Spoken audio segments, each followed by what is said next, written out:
J'introduis brièvement Julien. Après avoir été professeur au département des sciences juridiques de l'université de l'UQAM, l'université du Québec à Montréal, où tu enseignais l'introduction au droit, la méthodologie de la recherche juridique, le droit administratif, ainsi qu'un cours consacré au droit et mouvements sociaux, Julien est actuellement enseignant à l'ULB. Contre la tendance à l'hyperspécialisation académique, Julien développe des recherches variées portant sur des sujets diversifiés, la lutte contre le terrorisme, les politiques publiques de sécurité, la régulation du casier judiciaire ou encore la gestion des nuisances sonores. D'un point de vue théorique, Julien s'intéresse particulièrement à la sociologie du risque forgée par Ulrich Beck, et à la théorie des systèmes sociaux développée par Niklas Luhmann. Il est membre associé de plusieurs centres universitaires de recherche. Il est associé d'une manière ou d'une autre à notre séminaire interdisciplinaire d'études juridiques depuis longtemps. Et enfin, il est très actif dans le tissu militant et socioculturel bruxellois. La Ligue des droits de l'homme, Radio Panique, le service droits des jeunes et le comité de vigilance en travail social. Donc Julien, tu es idéalement placé pour traiter de notre sujet. Grand merci d'avoir répondu à notre appel. Tu as la parole.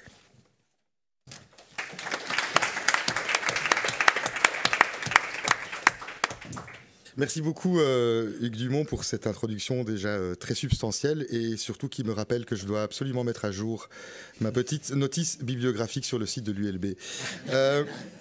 Merci à toutes les personnes évidemment qui ont contribué à organiser ce formidable jubilé auquel j'ai le plaisir et l'honneur de participer. Et en particulier, je tiens évidemment à remercier Diane Bernard, une compagnonne de route depuis maintenant presque 20 ans. Diane que j'ai rencontrée ici même sur les bancs de cette université alors que nous suivions le programme du DEA en théorie et sociologie du droit, une expérience pivot dans notre trajectoire intellectuelle. Et Diane qui depuis lors ne cesse de m'impressionner, notamment par sa créativité et sa générosité. Alors la recherche scientifique et l'activité militante sont-elles compatibles? Faut-il choisir entre décrire le monde et vouloir le changer? Eh bien, si je tâcherais dans un instant de répondre positivement à la première question contenue dans le titre de mon intervention, je pourrais en réalité rapidement esquiver la seconde. En effet, dans une perspective socio-constructiviste, le fait même de décrire le monde contribue inévitablement à le changer. Et François Host et Michel van de Kerkhove ne disaient d'ailleurs pas autre chose dès 1987 dans leur jalon pour une théorie critique du droit.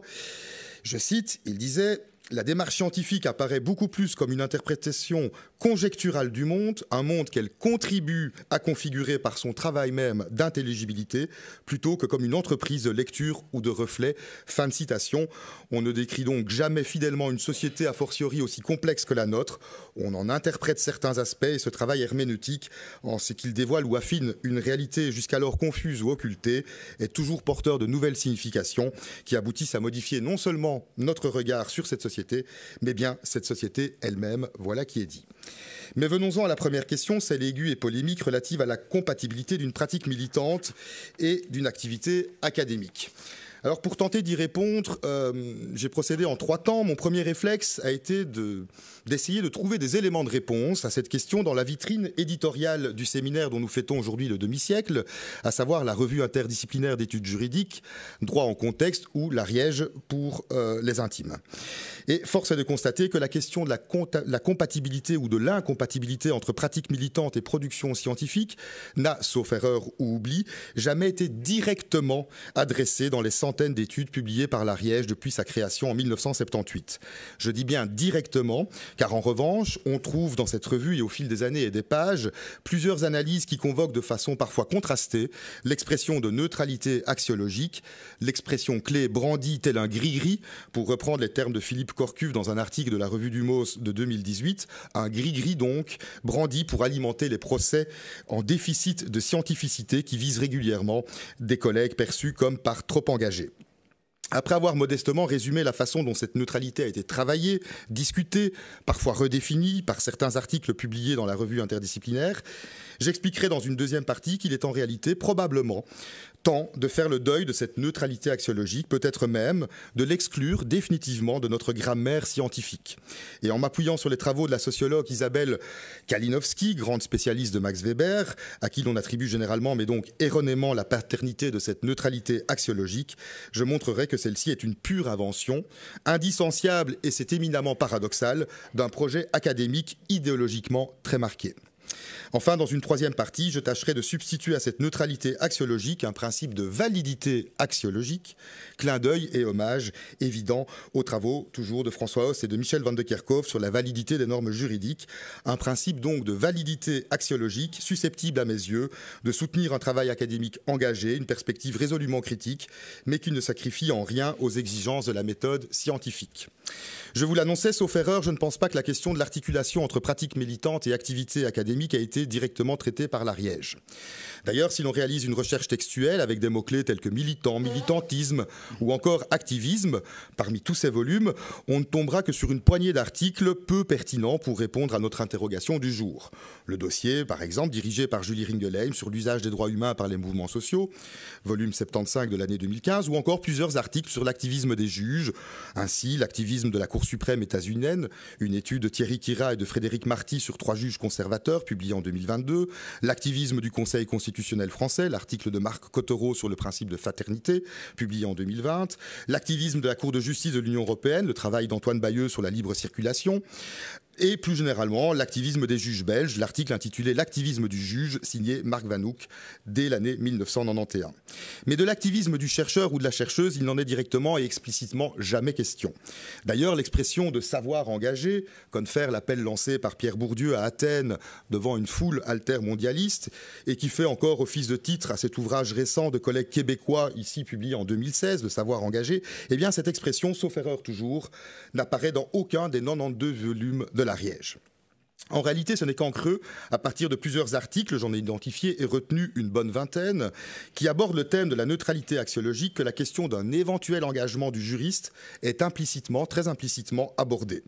Pour rappel, la neutralité axiologique, c'est cette posture épistémologique qui prétend que le régime de la connaissance scientifique impose à la personne savante une règle d'abstention par rapport à tout jugement de valeur. En d'autres termes, l'intervention de jugements de valeur irrévocablement subjectifs est de nature à compromettre l'objectivité scientifique. Cette posture repose donc sur une distinction rigoureuse, une césure nette entre jugement de fait et jugement de valeur. Le chercheur ou la chercheuse est tenu d'apporter des réponses objectives à des questions nécessairement subjectives, car inscrites dans et produites par un monde social évidemment saturé de valeurs en conflit. On retrouve quasi mot pour mot cette idée sous la plume d'Alexandre Viala dans son article intitulé « Le positivisme juridique, Kelsen et l'héritage kantien » publié en 2011 dans le volume 67 de l'Ariège et qui s'appuie sur, je cite, « le dogme weberien de la neutralité axiologique » et qui partage, je cite toujours, « la conviction que les valeurs relatives les unes aux autres ne peuvent s'affronter qu'en termes de rapport de force ». Fin de citation. Avant lui, François Colonna d'Istria, dans sa quête d'une possible objectivité interne dans la connaissance du droit, publié en 2007, volume 59, faisait de cette neutralité une exigence indépassable. La connaissance du droit des juristes ne peut manquer de neutralité, écrivait-il. Plus récemment encore, dans le dernier numéro de l'Ariège, 2 auteurs, Alain Papot et Éric Willer, me semblent, avec tout mon respect, surjouer cette exigence de neutralité en convoquant, je cite, « la salvatrice froideur du droit dans le débat relatif à la guerre menée par Israël dans les territoires occupés ». À l'évidence, ces 3 exemples n'épuisent pas tant s'en faut la richesse et la diversité des échanges noués autour de la neutralité axiologique tout au long des volumes de l'Ariège. Échanges que je pense pouvoir modestement résumer en 2 principes qui semblent faire consensus. Premièrement, contre la perspective purifiée du positivisme kelsénien, c'est avec la neutralité postulée du discours juridique que la plupart des auteurs de l'Ariège ont souhaité en découdre. Deuxièmement, reconnaître que le droit est un discours porteur de valeurs qui ne peuvent être exclus de l'analyse n'aboutit cependant pas à ce que le chercheur ou la chercheuse soit personnellement autorisé à sciemment endosser ou à l'inverse frontalement rejeter ces valeurs. En d'autres termes, la subjectivité inhérente à l'objet droit n'implique en rien celle de la personne qui l'étudie. Cette double perspective, cette ligne de crête, si je puis dire, est déjà formulée dans le premier article publié dans l'Ariège, intitulé « Possibilités et limites d'une science du droit » et bien entendu signé par Michel van de Kerkhove et François Host. En effet, après avoir fait un sort à ce qu'ils appellent le piège du descriptivisme positiviste, après avoir montré les biais d'une recherche prétendant dépouiller les notions juridiques de toute connotation métaphysique ou idéologique, il n'en demeure pas moins que ces 2 auteurs rappellent que, je cite, « l'objectivité de la démarche scientifique exclut toute considération purement axiologique ou normative de la part du sujet connaissant. caractéristique d'une attitude idéaliste. Fin de citation. Et ce sillon initial d'autres contributeurs de l'Ariège ne cesseront de le creuser par la suite. C'est notamment le cas de François Brunet qui, dans sa critique de l'épistémologie juridique d'après Kelsen, publiée en 2013, entend nuancer cette neutralité axiologique qui, je cite, j'aime beaucoup la formule, ne devrait pas conduire la science juridique à méconnaître le contenu, c'est-à-dire in fine les valeurs du droit positif, et d'attirer notre attention sur, voici la formule, ce glissement de la neutralité axiologique de la science du droit à la neutralisation de l'axiologie en droit, un glissement qui est en réalité et d'après lui fait obstacle à une connaissance scientifique du droit. 10 ans plus tôt, la nécessité de ne pas faire l'économie d'une analyse du contenu du droit, des valeurs dont il est porteur, était également pointée par Jean-Pascal Chazal dans son étude intitulée « Philosophie du droit et théorie du droit ou l'illusion scientifique » publiée dans le volume 46. Sous un chapitre au titre suggestif « L'impossible neutralité axiologique », il prenait habilement les turiféraires de la neutralité axiologique à leur propre piège. Désolé pour le lapsus involontaire mais plaisant. Prenez donc les turiféraires de la neutralité axiologique à leur propre piège, je cite, poser comme postulat que le seul chemin pour accéder à la science est la neutralité axiologique, c'est aussi et nécessairement émettre un jugement de valeur qui privilégie la valeur de neutralité sur d'autres possibles, comme par exemple celle de justice. Le principal est de reconnaître que le discours juridique ne peut prétendre à la neutralité. Fin de citation. Et Frédéric Géat, que je salue plus récemment en 2022, de s'interroger. Si l'épistémologie contemporaine a conduit à relativiser la figure du scientifique neutre, parfaitement extérieur par rapport à l'objet de son analyse, enfermé dans une approche purement descriptive et s'abstenant de tout jugement axiologique, est-ce à dire qu'il n'y aurait point dans le champ du savoir de frontière entre connaissance et militantisme? En aucune façon, nous dit Frédéric. Tout est affaire de rigueur, de méthode, d'honnêteté intellectuelle, de solidité et d'approfondissement de l'analyse, bref, de ce qui fonde une authentique quête de vérité. Fin de citation. Alors cette neutralité axiologique, mais finalement, quand a-t-elle fait son apparition dans le monde des idées et l'univers des sciences sociales? Évidemment, à cette question, tout le monde me répondra Max Weber, et de faire référence notamment à un article posthume, c'est d'ailleurs souvent le cas des articles, des écrits de Max Weber. C'est d'ailleurs une difficulté que souligne, parmi d'autres, Catherine Colliot-Tellen. Mais donc, dans le 4e essai sur le sens de la neutralité axiologique dans les sciences sociologiques et économiques, qui a été publié en 2022 aux côtés de 3 autres essais sous le titre « Essai sur la théorie de la science ». C'est d'ailleurs Max Weber, la filiation à Max Weber est mentionnée notamment dans 2 ouvrages de méthodologie juridique que j'utilise constamment dans mes propres enseignements, celui d'Olivier Cortel, son manuel de méthodologie du droit international public, ou celui encore de Véronique Champaille-Desplat, méthodologie du droit et des sciences du droit, qui tous les 2 font référence à Weber dans leur partie consacrée à la neutralité axiologique et qui envisagent cette neutralité comme un idéal, un horizon, certes que l'on n'atteint jamais vraiment, mais auquel nous devons tendre, un peu comme la démocratie en quelque sorte. Ces 2 auteurs développent une vision réflexive, processuelle, jamais définitivement acquise, toujours imparfaitement construite de la neutralité axiologique. Or, cette affiliation de la neutralité axiologique à Max Weber, elle est problématique. En réalité, Max Weber, évidemment, n'emploie jamais cette expression, même en allemand.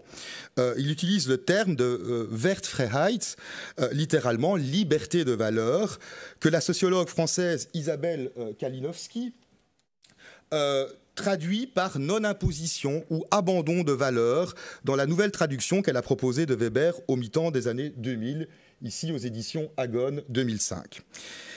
Mais dans quel monde traduit-on liberté ou libération par neutralité ou neutralisation? Eh bien, Isabelle Kalinowski nous répond dans le monde académique états-unien de l'immédiate après Deuxième Guerre mondiale. Le terme neutralité axiologique, en réalité, vient de la traduction que réalise Talcott Parsons en 1949 qui, quelque part, et c'est les mots d'Isabelle Kalinowski, instrumentalise Max Weber pour promouvoir une sociologie favorable à l'ordre social établi et pour plus particulièrement faire obstacle à l'influence de la pensée marxiste dans les facultés de sciences sociales américaines.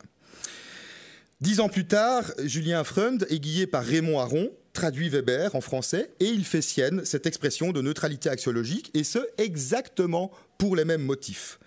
Il est ainsi particulièrement ironique de constater que l'impératif de neutralité axiologique a été inventé à l'appui d'un projet politique particulier, la peur du rouge, la crainte du marxisme. Et c'est d'autant plus ironique quand on se souviendra que Weber lui-même était favorable, contre sa hiérarchie académique, au recrutement de socialistes et d'anarchistes dans les facultés de droit. Il n'y a pas de doute, écrit-il dans son 4e essai, qu'un anarchiste peut être un bon connaisseur du droit, en vertu de sa conviction objective. Il peut découvrir dans les intuitions fondamentales de la théorie courante du droit une problématique qui échappe à tous ceux pour lesquels elles sont par trop évidentes. En effet, le doute le plus radical est le père de la connaissance. Fin de citation. Car à l'opposé de l'image d'un Weber parangon d'une science objective et détachée des passions politiques, une image inévitablement charriée chaque fois qu'on lui attribue la paternité de la neutralité axiologique, Weber est au contraire l'archétype de l'intellectuel engagé. Il prend très régulièrement la plume dans la presse pour commenter, parfois vivement, l'actualité politique allemande. Il participe à la création d'un parti politique, le Parti démocrate allemand. Il anime un think tank social-démocrate, l'Union politique et sociale. Il contribue à l'écriture de la Constitution allemande de 1919 et il a même le projet en 1916, excédé par la politique de Guillaume II, il a même le projet de se rendre coupable d'un crime de lèse-majesté pour pouvoir exposer devant un tribunal pénal les fautes commises par l'empereur contre la nation allemande. Max Weber, quasi désobéissant civil, presque précurseur de ce que l'on pourrait appeler un contentieux stratégique. En réalité, Isabelle Kalinowski insiste, cette exigence de non-imposition de valeur est au départ, chez Weber, une règle éthique qui s'impose aux enseignants. C'est quand même une situation sans précédent, écrit-il, de voir de nombreux prophètes accrédités par l'État qui s'arrogent le droit de débiter du haut d'une chaire, au nom de la science, des verdicts décisifs sur des questions touchant la conception du monde, en profitant de ce que la salle de cours leur garantit un silence soi-disant objectif, incontrôlable, qui les met soigneusement à l'abri de la discussion et par la suite de la contradiction. Fin de citation. Auditoire silencieux où nous sommes à l'abri de la contradiction, nos réalités ont bien changé depuis lors, évidemment. Weber lui-même, peu confiant d'ailleurs dans sa capacité à respecter strictement cette exigence, s'abstiendra d'ailleurs de donner cours pendant plusieurs années. Une anecdote assez saisissante. Mais c'est donc seulement par la suite que Weber étendra cette exigence au travail scientifique proprement dit, une exigence qui n'aboutit en aucun cas à interdire aux chercheurs et à la chercheuse d'exprimer leurs idéaux, les idéaux qui les animent, mais à condition, dit-il, de porter scrupuleusement à chaque instant, à leur propre conscience et à celle des lecteurs, quels sont les étalons de valeur qui servent à mesurer la réalité et ceux d'où ils font dériver le jugement de valeur. Fin de citation. Weber explique Isabelle Kalinowski et à sa suite Philippe Corcuff ou encore Roland Pfefferkorn apparaît ainsi mu par une exigence de distinction réflexive entre analyse des faits et prise de position directement axiologique, mais non par la thèse d'une séparation nette entre les deux, une thèse pourtant constamment ressassée, Weber à l'appui, par exemple et récemment par Nathalie Heinrich dans son très problématique ouvrage intitulé « Ce que le militantisme fait à la recherche », publié en 2021, et qui alimentera la panique morale française contre la prétendue influence de l'islamo-gauchisme dans les facultés de sciences sociales.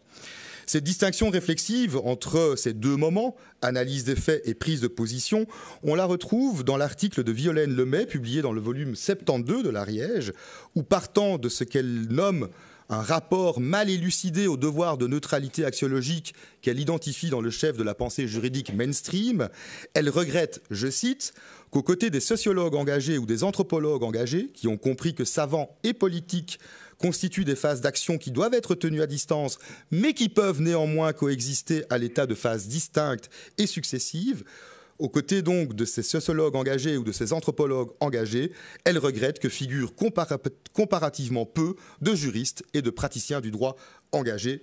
Fin de citation. Alors faut-il en finir avec la neutralité axiologique, pour paraphraser le titre de l'un des chapitres par lesquels Isabelle Kalinowski introduit sa nouvelle traduction de Weber, une traduction d'ailleurs, et je remercie mon ami et mon collègue Daniel Dumont de m'avoir transmis cette information, qu'elle était d'ailleurs venue présenter ici même à Saint-Louis dans le cadre des séminaires préparatoires au colloque organisé à l'occasion de l'éméritat de Luc Van Campenot.